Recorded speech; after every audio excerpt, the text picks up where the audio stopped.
What is going on? Oh yeah. We're back for another episode of the Best of the Rest. Your place for F1 stuff, things, Yeah. Topics. Talk some stuff. some shit, some would say. Yeah, we do a lot of that. So, what F1 shit are we going to talk about today, Freezer? So you're going to hit me with some of the research that you've done, and I've just been lazy. Tell us about some of the new rules that are coming in this season, and we'll have a bit of a chat and a brainstorm. And well, not really brainstorm. We're not FIA. We can't really. I mean, we probably could Change do a them. better job sometimes. They do some rogue shit. Well, they do. Yes, they really It's do. FIA that have come out and said no swearing. Yep. The fuck? That's fucked. That's oh man. Apparently, it's in all other categories as well, and some other categories already been fined like $10,000. Oh, so it's like a motorsport wide Yeah, I think no so. swearing. That's what I heard the other day. I'm not sure how true it is, but I'd imagine it is, considering they're like a governing body for multiple disciplines. They're not just F1. F1 just essentially employs them. I guess it makes sense in the interviews where it's not high stress, but if you're racing and under the pump and then it comes up on the broadcast like, what the fuck, you just cut me off. It's, Yeah. you know, it's you're in the heat of battle. Because the drivers, they don't press a button to talk, do they? They're just, like, it's just constant over the team radio. I think there is a button, but I don't know whether it's just live, like they press it and then it's just recording if they want to cut it off. I'm not sure exactly how that works. Yeah. I do remember hearing audio from when Charles Leclerc binned it last year before, and his radio was on when he hit the wall, and then it was all, and then he's just going like carrying on like fuck, Yeah. because he crashed out. Actually, it might have been that race at, is it Paul Ricard or whatever, and he was leading the race, and then he binned it. Oh, yeah. Sort of, it seemed like just driver error. Yeah. Yeah, it might have been that. Because I've heard ones as well. I think it might have been Verstappen's big kind of crash from Hamilton, like where they came together and he went backwards into the wall like Silverstone. 50 Gs or whatever it was. Actually, here's one. And you heard him like swear and wheezing and stuff. Side note: Silverstone. Silverstone. I don't know. Silverstone. How do we? I don't even know how I say it now. Silverstone. No, Silverstone. No, I say Silverstone. Silverstone. I've said a Isn't word it? too many times now. It just doesn't make Yeah. sense. It's like Yeah. you pick any word, like bowl. Yeah, say that 10 times and then you've just got no idea what you're saying. It's just the sound. Yeah. Yeah, but anyway, that big shunt of old Maxi, Yeah. you couldn't even, I think just hearing it Yeah. is pretty tough. So that's what kind of like that's a I big thought. hit. I thought that you did have to press a button because I've heard them tell people to turn their radio off. So I'd say it's a... Yeah, but then I've heard like crashes and stuff like that where you're hearing it immediately before they're actually answering. Yeah, so I'd say it's like a press button. You've clicked it in and the radio's Yeah, live. you But must if you have to want to turn it off, click it turn it again off. and then she's off. That makes sense. Because there was someone as well where they were doing like, I don't know if it was a quali lap or if they were just pushing pretty hard, and you could hear them like how heavy they were breathing. I think that might have been Charles as well. Yeah, it was you like, could hear like... I think it was, Charles or Albon or someone like that. I think it was Charles. You can just hear him, yeah, Yeah. ripping in. So it must be like you're saying, must be like a push on and it's on, like not like a hold in kind of a thing. Yeah. Well, I suppose it's probably not one of the things you want to do is be holding in the radio button while you're trying to Yeah. rip around. Just hit it, talk. Turn it back off again, or a flick switch maybe. I don't think they've got any real flick switches though. They've got dials and buttons. Oh, there's too many fucking buttons on that steering wheel. You don't know what's what. Apparently, Sainz is looking at trying to bring in. He had like a double clutch levers on the steering wheel in his Ferrari, and he's trying to bring that into the Williams. Because James Vowles was like complimenting him on like how he's not just trying to walk in and like keep going with the flow. Like he's trying to bring initiatives and ideas. designs and whatever. It's a weird concept. Yeah, and I'm not sure what that would really gain. Interesting. Anyway, But that might not be entirely true, but I did see a photo linked to it, so I'm guessing it is somewhat true. Sounds interesting. I don't know how a double clutch setup would work, whether it's like a preference on left or right hand to activate Yeah, it. maybe it's like I'm guessing the lever mechanism would have to be linked, so they're both in and out at the same time, and then maybe he just chooses which control. hand. I'm not Or sure. it feels more control with both to, Yeah, don't know, weird. Anyway, we'll circle back to what we're actually supposed to be talking about in today's pod. Yep. The rule changes for 2025. So I've done a little bit of digging. right. And by digging, I've sort of skimmed a few articles and watched a few YouTube videos on what the rule changes are for this season. Okay. So there's sort of 6 main things that I guess you'd be interested in. It gets a little bit technical, which I do like some of the technical stuff, but I'll try and keep it quick and we'll just Yeah, we React. can dive into it, but we'll probably be bullshitting half of it. yeah, true. It's most of this bloody podcast, to be honest. Well, yeah. All right, we'll start off with the most interesting one, which is there's no fastest lap for this season. That's been removed. Right. I did hear whispers about that, so that's official now. Yep, done. And I didn't realise it's only been back in the sport for 5-6 years, something like that. Oh, is it? They got rid of it. Yeah, I should probably look into the history of that, but I didn't. But yeah, so it's only been brought back sort of semi-recently. But yeah, the main reason for that was mainly the top teams were scoring. It was just whoever could get the biggest gap to then go and pit, get a free pit and get the fresh softs just to rip a point.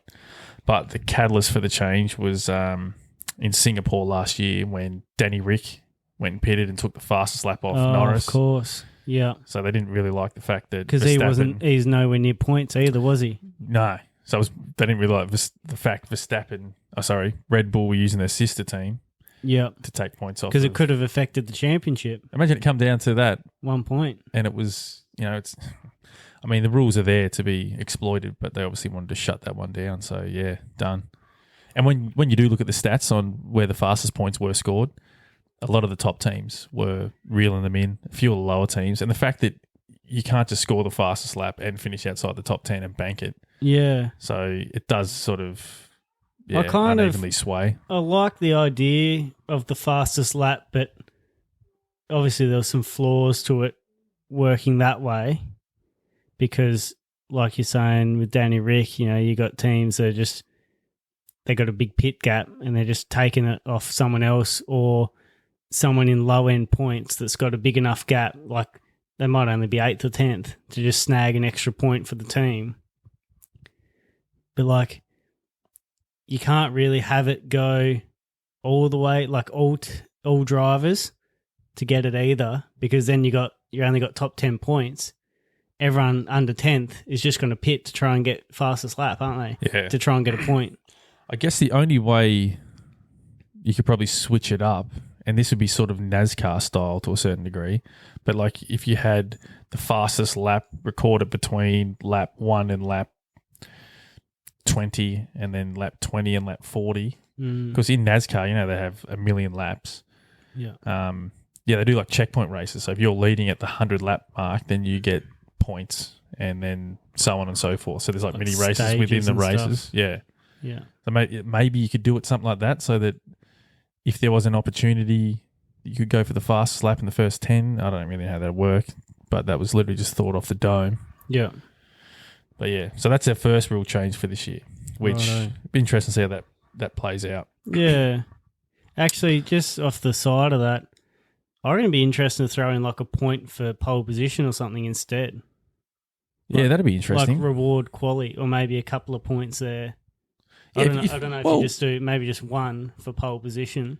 1 point for pole would be a cool thing. Yeah. It'd be interesting to run back over the last few seasons and see how that would change things over the course of a season. Because you got specialists who put the car on pole a lot, and you don't really get a reward for that. No, except for best stead for the race. But that's like an extra point would make sense. It'd be cool, just 1 point.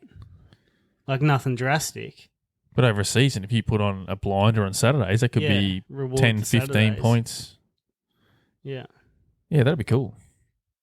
That's what we should do. We should look back at a few seasons in polls and see what changes that'd make. Yeah. How many people are actually converting the polls as well. Yeah, that'd be cool. All right, so the second rule change. This one's a little bit technical, but the car plus driver weight minimum has been raised from 798 kilos to 800 kilos. 2 which kilo. doesn't sound like much, but it's the driver weight that's been increased. So from 80 to 82, meaning any driver that weighs under 82 kilos, a bolster will have to be added to bring the driver's weight up to that 82 kilo minimum, meaning, say Yuki weighed 80 kilos in his dreams. Yeah. And Wet dream. that means that they would have to add 2 kilos so that he's at that minimum. Right. So it's given the drivers a little bit more leeway to have, I guess not, I suppose some would really have to diet down because, every kilo counts, Yeah. every bloody 100 grams counts. So it gives them a little bit more leeway. So do you reckon there's a few bulky drivers in the past that, Like who's stoked about this rule change? yeah, like they've had to try and shed weight or cut weight just to meet requirements? Do you reckon that's why, or like, because if it's in purely in driver's weight, like I know 2 kilo doesn't make much difference, but if it's driver weight, like boxing matches, they're trying to cut weight. 2 kilos is a lot when you're lean and there's not much for you to lose. Or is it just, do you reckon generally that people are maybe getting bigger? Yeah, probably somewhat that as well, because you think the average height, it's sort of increased somewhat. You're getting a lot more taller drivers. Yeah. And, with height comes extra weight. But Because you got some solid boys like Bottas and Alonso with his tree trunk of a neck. they look like they'd have a bit of mass behind them. Sainz is a stocky, well, not stocky, but he's Looks like bloody he- fit. Like, He'd be in and around that, you'd imagine. yeah. And like what, George Russell is 6'1". Yeah, he's quite tall. So is Ocon, but they're very skinny. So you think they But would maybe they're not in and around that? Maybe they're not putting on muscle and weight because they're already tall and got a bit of weight there. Be interesting. I don't know whether that data is available. Driver weights, probably not. I'm not sure. Maybe it would be now with this new rule. Could be. But yeah, that's an interesting change. Yeah. So the third rule change, they've brought in some cooling vests that the teams must implement when the temp's above 30.5 degrees Celsius. So a few more details on that. There's a company called Chill Out Motorsport who have worked with Formula E. They were involved with the battery temperatures. They've also worked with NASCAR and World Endurance Championship in driver comfort. So they've developed a new cooling system to fit within the Formula One cars, and it essentially works like a radiator in a car. Like there's it's not a water solution, but there's a different liquid that they can use. There's a couple of different liquids they can run through them, but pumps through a vest that the driver would wear to keep them cool. Yeah, okay. Which I think's That'd be about time, huge. really. Like, imagine a race like Qatar that's just unreal. Like, there's drivers like passing out, and I think Stroll or something blacking out or something. Yeah, I think Stroll like threw up in his helmet. Like, just insane. Well, you think when you have a 30-degree day, and if you're out in the sun, like it's bloody hot. oh yeah, Now imagine putting on a full race suit and more or less running, going for a jog in that. Like, you're going to cook so quick, but you've just got to keep that up for 90 minutes. unreal. But, it's not a really good comparison because there's no risk on the line. Like, No. you're not driving through a corner at 250 k's an hour where you could bin it. Yeah, adrenaline and all that as well, and just Like, yeah, that's pretty full on. So I'm sure the drivers are stoked to hear that. yeah. At least it's something where it's like the same for all teams. It's compulsory, Yeah. so it's not an optional thing that, oh yeah, these couple of guys have thrown it on their car and now they're 5 kilos heavier. Yeah. It's looking after the drivers, which is what you want to see. Yeah. They are, the main part of this Safety's sport. Because I know that they tried to do the extra pit stops to try and, have that bit of a break up and softer, like easier on the tyres. Backfired on them. It did, yeah, because it ended up just, I think it was it 2 or 3 pit stops, but it was like just continuous quali sessions because they were just pushing so hard. They were just ripping lap after lap, and which was probably worse. Yeah. There's not sort of any just get into the groove. It's like, nah, you're It's not absolutely just milking it lap a after one lap. stop and just trying to make hards and stuff last. It's pushing to the max. And that track is a difficult track. Like, there's a lot of high-speed corners and, there's not much room for error before you... I guess the good thing about that is you can ruin your race quite easily, but there's not as many walls to hit. At Qatar, there's a little bit more space to deal with, but, man, that would have been insane. Blackout into a tyre wall, though. No, thanks. No. All right, the fourth one, another technical one, but the FIA clamping down on like the flexi wings, so the rear wing and the front wing, pretty much to do with the McLaren Mini DRS, as it was nicknamed. Oh, yeah, I did see a bit of that. So towards the end of last season, McLaren were pulled up on their flexi DRS. So essentially the DRS opens up in the zone when obviously you're within a second of the car in front. But McLaren had designed their wing so the corner of the wing, the DRS part of the wing, would flex up slightly to decrease drag at high speed, giving them a better top speed. So they've cracked down like what is it? The old setup for the rear wing was there was a 10 to 15 millimeter flex was allowed, and the news 9.4 to 13. So a little bit of a decrease. And on the front wing, so the FIA tests the wings in the garage. And I was just thinking it must be hard to kind of police that. Yeah, police and define the parameters, like what, mid-race, or like how do they... Yeah, and I mean, how do you pick up on that? You need some good quality cameras to sort of pick up on the car and what it's doing at 250, 300k an hour, and compare that. Like, there's a bit that goes on there. But so the front wings are tested in the garage. They're put under 1,000 Newton meter force to test the flex. But from what I've heard, above 250-ish, there's a lot more force going through the front wing, so teams can pass the test but then get the flex at higher speeds. Yeah, 250 kilometers per hour. Yeah. So the old setup for vertical movement on the outside of the front wing was 15 millimeters, and it's been reduced to 10. And on the inner, it's from 3 millimeters to 2 millimeters. So just another little update to try and stop any teams wriggling outside of the rules. Yeah. So what do you know, or should I Google how fast the F1s go, like a top speed? It depends on the tracks, but I think Mexico might have been the quickest with the higher altitude. I think they hit close to 350 down the back straight. Well, that's what I kind of had in my head, somewhere between 320, 350. Yeah, and that's pretty much bang on, I think. Yeah. That's moving. And so I think the 1,000 Newton meter test for the garage is capped at that, because that's pretty much the most they can put through those front wings safely. Because the more force you put through, if something does go wrong, you've got a lot of bloody energy going on there, and shit could get grenade. Yeah, nasty real quick. Shrapnel. But that's the last of the real technical rule changes for this season. We'll move on to the next one. So this one's around testing. Yeah. So testing has been sort of wound back a little bit. So there's only 20 days of TPC running over a season, which is TPC's testing previous cars. Okay. So they're 2 to 4 years old. And the current drivers can have 1,000 kilometres of testing between them over a maximum of 4 days.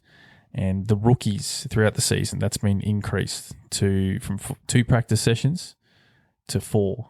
I like that.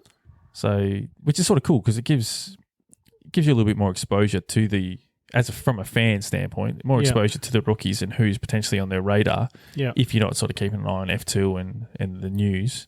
Because 4 practice sessions over 10 teams, so that's 40 practice sessions throughout the year where there's going to be a rookie, or potentially less if there's double. But so that's pretty cool. And they classify a rookie as someone who has completed 2 or less Grand Prix. Right.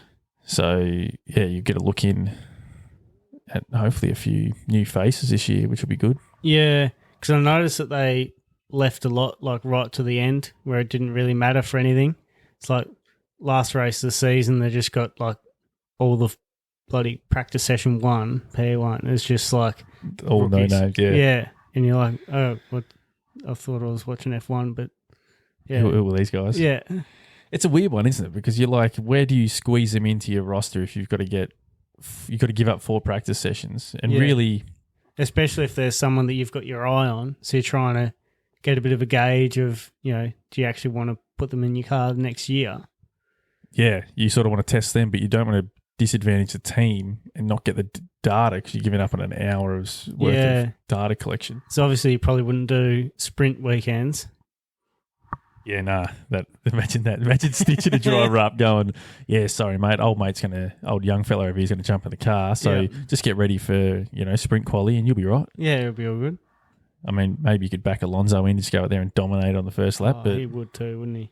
Apparently Kimi Räikkönen was the one for that. Right. First lap, finds a limit. That's about as good as you're going to get, mate. I'll do some little micro improvements from here on out. Apparently, Hamilton, this is coming from like Bono in an interview, that he would go out and he wouldn't like drive slowly, but he'd dial the car in. So he wouldn't just go out and try and just do a hot lap. He'd go out and like try and do corner 1 perfectly. And then if he fucked up, he'd abort the lap. And then he'd go and he'd do corner 2, maybe corner 3. And then if he fucked up, he'd abort the lap. And Bono's like, just get a fucking lap together so we can get some data. And Lewis is like, nah, like this is how I do it.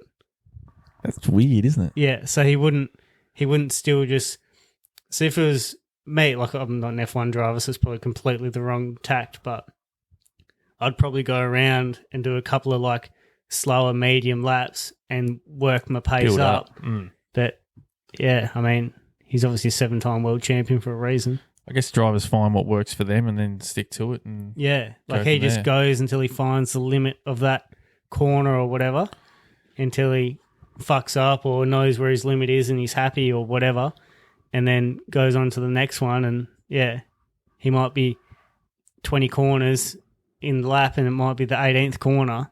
Instead of still finishing the lap, he'll abort it. Yeah, right. Yeah. That's interesting. Just on Kimi Räikkönen real quick before we move on to the last rule. Yep. I've heard in interviews that many drivers have said that if there was a competitive racing championship and all the Formula One drivers were to compete and every round a different car was chosen, so, a race car, a Formula One, a high-performance street car, whatever it may be, that Kimi Räikkönen would kick the shit out of every other driver because he can just get in anything and he can just find the limit like that. Yeah. And he's just on one. So while everyone else is out there feeling it out, taking their time, we can push a bit more here, or there's just gone beyond the limit in turn 4, Kimi's just on it. He's in a rally car and drifting it around the corner. Like, that's just insane to be able to milk a car and get its maximum potential without a bunch of time in the seat. Like, that's very impressive. Very impressive. Yeah, I liked Kimi. I kind of wish that I was watching a bit more when he was in his heyday. Yeah. Instead of the tail end of his career. Yeah, bloody oath. All right, we'll jump into the last rule. So this one's just another... it's sort of somewhat technical, but they've just changed the way that the grid will be set if, for some reason, quali can't go ahead. Okay. So which is this? The old way worked fine, which was the latest practice session would have been the starting order. So FP3 would be your starting order for the race. Yeah. And that works fine if quali was to be washed out or for whatever reason couldn't go ahead. But with the sprint format, it brought some confusion around whether FP1 or sprint quali was the latest practice session to base the starting order off. Yeah. So they've come in now and for whatever reason they've decided to run it from championship order, or the championship classification. So meaning whoever's leading the championship at that time would start first all the way down to 20th. A little bit of a weird one.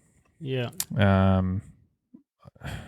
mean, it's a grey area, so why would you not just go, okay, I don't know, the starting order for, if you got sprint quali in, just start both from the sprint quali if the race qualification quali couldn't go ahead. I think I'd like to see it based off sprint quali, because at least it's, if that session has been completed, it'd be the closest replica session to the actual quali.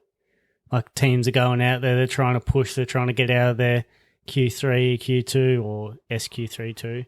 Yeah. And and it's staged and it's that kind of hype.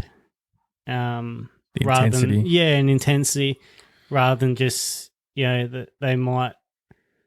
Because like I get sometimes you can predict the weather, but sometimes it's like a storm that's come out of nowhere. Yeah. So they might have just Especially in been Brazil. cruising around in practice session 1, thinking, oh yeah, we've got a couple sessions left. Maybe they got that in and sprint quali, and then the next day gets washed out, but they didn't really predict it. Then at least you're not going back to either just championship order or like practice session 1 order. I mean, it makes sense because it's qualifying. So it's just a qualifying session for a qualifying session. Or if you just turned around and said, okay, FP1 is going to have weight because if the Grand Prix qualifying gets washed out, then this is going to be the starting order. It might have a little bit more incentive to sort of have a bit more of a crack for a pacier lap towards the end of the session. But especially championship order, because that's where you get those spicy races, is where someone's had a shit quali or pushing from the back of the grid. Yeah, and they've got to work their way through. So there's a little bit more to the rule change as well. Yeah. It sort of falls into the same category. So the grid setup used to be drawn up 2 hours before the start of a Grand Prix. It's now going to be an hour. Right. And cars that are withdrawn 75 minutes before the start of the race or earlier, they won't be included in the grid. So the grid will shuffle up and fill that grid spot. And Alex Albon in Brazil 2024, that was the catalyst for that. Yeah, because he withdrew the car. He had that big shunt, and I think they couldn't get it fixed. And so there was an empty grid box. Yeah. So from now on, as long as the car's withdrawn 75 minutes before the start of the race, which you'd imagine it would be because they'd know whether they're going to get the car together or not. Yeah. In that sort of circumstance, they will just shuffle the grid up and call it. So is there anything like penalty or whatever against a team if they withdraw later than the 75 minutes? Or is it just that the grid spot doesn't get shuffled up? Yeah, I think it's just the grid spot doesn't get shuffled up. I haven't heard anything about any penalties going that way. So it's not like you're in trouble if you've pulled out later than that. It's just I imagine in terms of the grid order. I imagine they probably got that as crunch time and knowing that an hour and 15 before the start of the race. And I mean, they would know bloody a few hours out whether we can get this car together and get it the setup as we need it for the start of the race. Yeah. You think, hour and a half out, they go, well, we're not going to get this done or whatever. But yeah, so they are the rule changes for this season. Well, a bit going on. Yeah, there's a few there. But yeah, not too bad. I'm just interested to see how the fastest lap pans out. Yeah, I think that's my main interest. Yeah. Especially that's one that, you're going to see each kind of race, whereas some of these you might not see. Yeah, they won't play. Won't really affect. You won't play a role in race to race. I mean, the warmer races, they might mention the cool suits and whatever, but yeah, we won't be hearing much about that. Oh, yeah, they're going to be cool to see, actually. So, no pun intended there. That was a shit joke. It wasn't meant to be. And on that note, box. Righto, time to retire today's episode. Thanks for joining us. If you've enjoyed the show, hit like or follow and share it with another F1 fan. You've been the best, and we've been the rest. Peace. Bye.